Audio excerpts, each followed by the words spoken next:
Good morning. So today we are going to continue our lessons, but we are going on to lessons 5 through 8, and this is packet 2 of our real number systems unit. So if you turn the page, you'll see that we're starting with lesson 5, algebraic properties. So we have an aim is how do we identify the various algebraic properties, and our do now is to define the following in your own words: commute, associate, and distribute. So take a second to pause this video and define those 3 words. Alright, so I've defined my words. So if I'm talking about commuting, I'm thinking of maybe traveling or moving around, something along the lines of that. If I'm talking about associating with something, don't think you're connecting, you're going together, you associate, maybe you're joined together, something, has to do with another.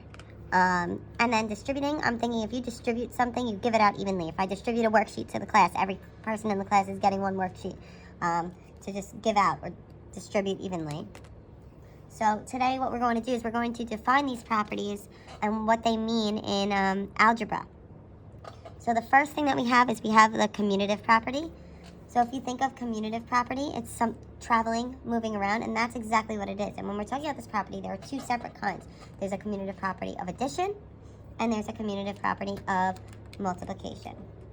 So we're going to talk about the commutative property of addition first. So what the commutative property of addition states is that if you have something, say A plus B, it would be the same as having it the other way around. So remember, we're moving around. So the same would have B plus A. So let's give an example of something with actual numbers. So say I had 2 plus 3. We're saying it would be the same as having 3 plus 2. So with the commutative property here, the order changes,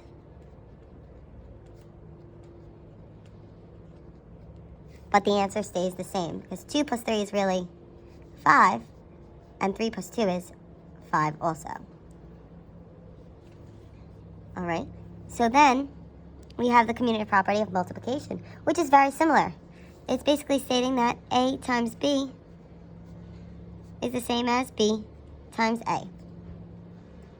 So for example here, we could use the numbers 2 and 3 again. If I have 2 times 3, it would be the same as 3 times 2. So once again, my order changes, but the answer should stay the same.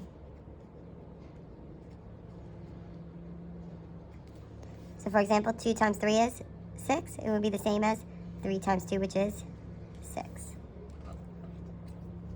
Now the commutative property is something that would not work for subtraction. So if we tried to do the commutative property with subtraction, we would say that A minus B, would that be the same as B minus A? And we're going to find out that that is not true. So let's try it out. 2 minus 3 would need to be the same as 3 minus 2. So 2 minus 3 is a negative 1. And it's negative 1, the same as 3 minus 2, which is just 1. So that is not true. So this is not true under subtraction.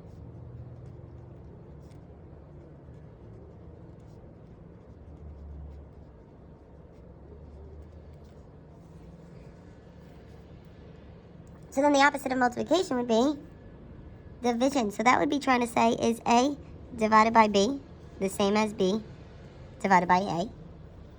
Well, let's try here. If I have 10 divided by 5, is it the same as 5 divided by 10? Well, 10 divided by 5 is 2, and 5 divided by 10 is 1/2, or 0.5.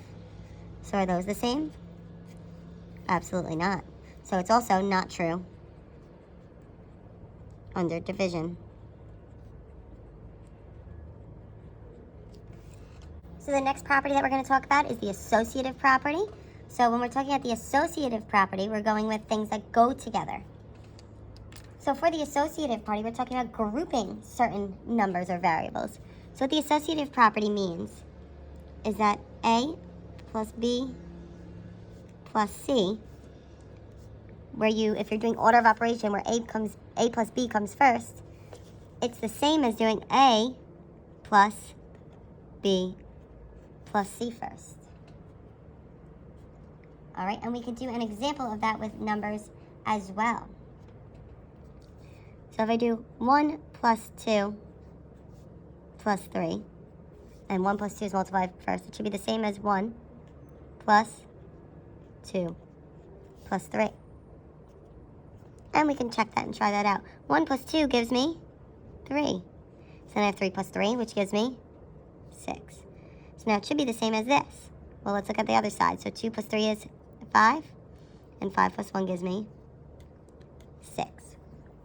So that works out. So here, notice the order of the numbers or the variables doesn't change. A, B, C, A, B, C. 1, 2, 3, 1, 2, 3. So the order of the variables or the numbers stays the same.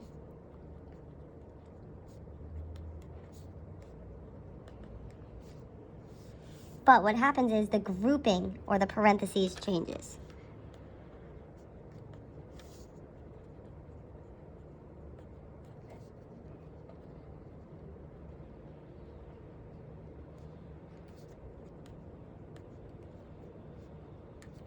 So let's try for multiplication. So here, I have A, B, C. If I multiply A times B first, it should be the same as if I did it and multiplied B times C first. So let's try that with some numbers.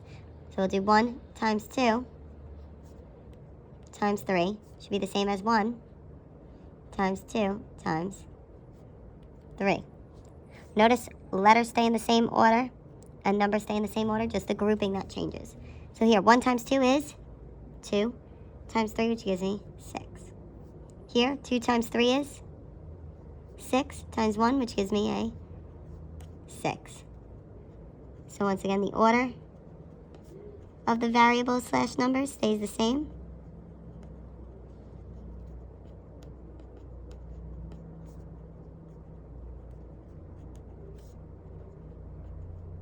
But the grouping or the parentheses changes. So the last property that we are going to talk about today is the distributive property. And when I thought of distributive, I thought of to give out. So what the distributive property is basically, you're distributing or giving out one value to the rest. So if I had A times B plus C, what the distributive property states is that you're taking that value in front of the parentheses and distributing or multiplying it to the other values. So A times B plus C is the same as A times B, plus then doing A times C. And you can do that with different values as well. So for example, say I had 1 times, or we'll call this 4 times 2 plus 3. It's really the same as doing 4 times 2 plus 4 times 3. You're distributing that value of 4 throughout. And you might also see it written with parentheses. Or another way you could do it is it could be a mix of variables and numbers. So you could have 5 times x plus 2. And that would be the same as doing 5 times x plus 5 times 2. All right, so there's not going to be a practice worksheet tonight.